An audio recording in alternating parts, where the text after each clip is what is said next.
Great. So thanks everyone for joining this pre-recorded sessions. My name is Gareth. I'm a consultant working in sexual and reproductive health and HIV and also youth participation and political engagement. And this presentation is on some research I undertook as part of my master's dissertation at the University of Sheffield on young people's leadership in humanitarian and fragile settings, specifically looking at peer-led HIV prevention. So the purpose of the study was really to look at specifically the needs and asks of young people, but within their different capacities in the context of development. So young people are often seen as beneficiaries of services rather than active agents of change, and that's throughout the development sector. And looking at the global AIDS strategy, it specifically calls for investing in and supporting the leadership of young people to end AIDS as a public health threat by 2030. So reaching SDG 3, not just focusing on young people as recipients of services. And the reason for this is if we look there at the left-hand side of the screen, despite only making up 16% of the world's population, young people accounted for 28% of new HIV acquisitions in 2020.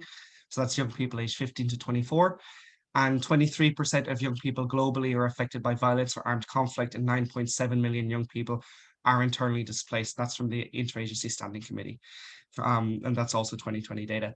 And again, looking at the bottom left-hand side of the screen there, we have the three lens approach, which some people might be familiar with, but it's just looking at how we see young people in the development context. So the first one, seeing them as target groups, so those that are beneficiaries of services.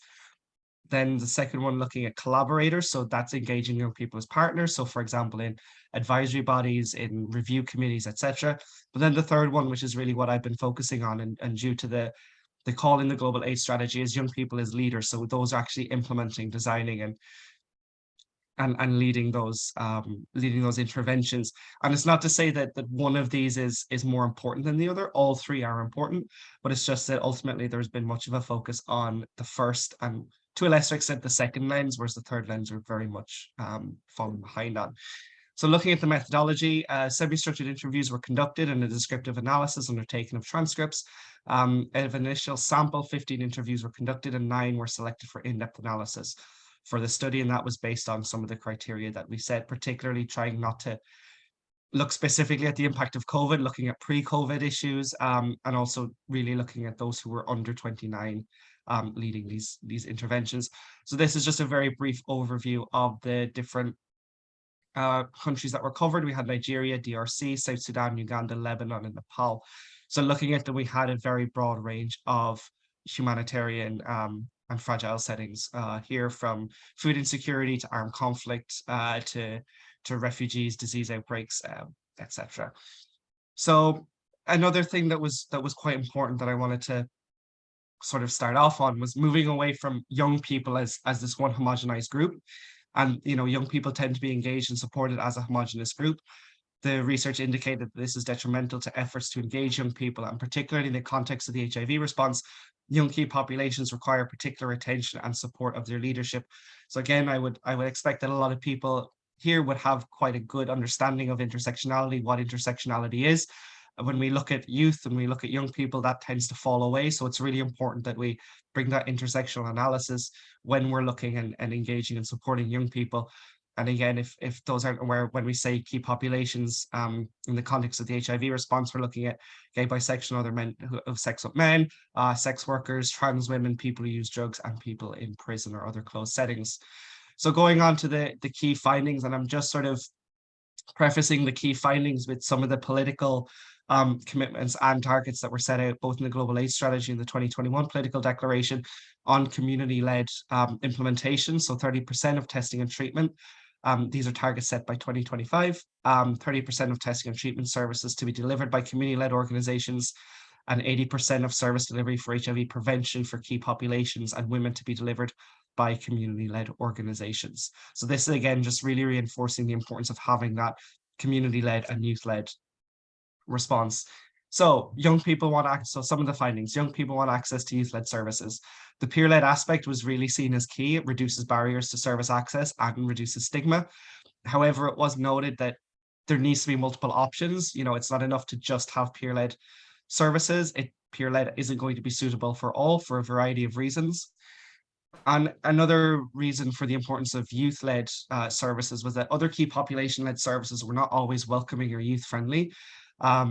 So particularly those that might have developed a bit of a relationship with the government or other statutory providers, they didn't want to be seen as recruiting or promoting a lifestyle or, quote unquote, corrupting young people. So actually the general key population-led services wouldn't always engage with young people and provide those services. So the youth-led aspect was really key.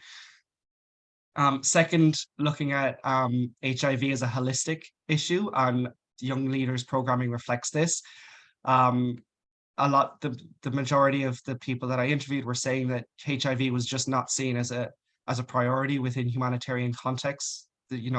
Between nutrition, health, other health, immediate sort of acute health needs, shelter, and economic security, HIV just wasn't on the radar. However, integrating HIV into, let's say, nutrition interventions, into shelter interventions, into economic security, um, was really, really important. And one thing that was also noted was that a lot of the young people engaged in HIV prevention in these contexts were engaged as volunteers. And so one, that's not sustainable, but two, we're looking at contexts where, I mean, young people already, there are issues with jobs. You've got data from ILO saying that, young people's employment is quite tenuous globally.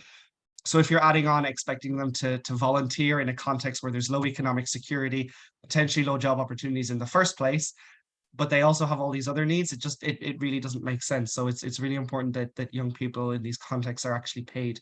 And that in and of itself is a form of HIV prevention. And that was really noted by some of the young people that I was speaking with. Um, and then some of the barriers to implementation of HIV prevention.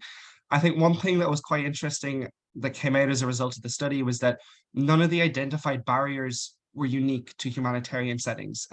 Every single one, every single barrier that had been discussed, I think, was well known. I've seen it in the literature myself, in my own work, and with other colleagues and other partners. None of these were unique. However, humanitarian context definitely exacerbated these problems and often led to a reversal in positive trends in supporting young people as leaders. So going back to that three-lens model. As soon as an emergency hit, it just tended to be go back to old ways of working as opposed to building on what was learned through supporting young people as leaders. And then finally, sort of the final main result of the study was that humanitarian machinery partners with young people, but this is not meaningful or supportive in the context of the humanitarian development and peace nexus. So again, all of these were very much interlinked. Young people were often seen as beneficiaries. Where they were seen as leaders, funding was one-off and often for specific activities. So they would be given a budget to implement GBV training in a context, but no money for IT equipment, no money for salaries, no money for core costs. None of this was promoting sort of the long-term sustainability of these youth-led organizations, which was really what they were crying out for in these contexts.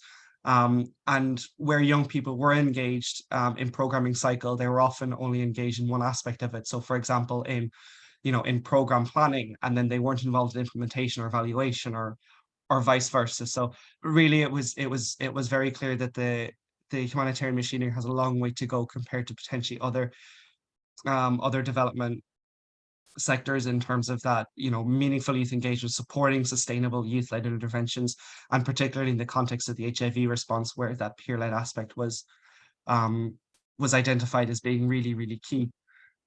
So again, going on to some of the limitations just to be aware of, it was a very, very small sample size, of course. However, it was geographically diverse and there were similar themes brought throughout all of the interviews. And I will say that the intersectional aspect of analysis tended to be limited to key population identity and the age aspect and age-based discrimination, as opposed to looking at things like class and race. And that was just due to the research proposal and the limitations of the fact that it was a dissertation. But definitely, I think there are a lot of interesting themes here that can be built on, and a lot of themes that were identified in this research that I have come across subsequently in other pieces of work that I've done in different countries. So yeah, thank you for listening, and my contact details are down below if you have any questions or want to get in touch.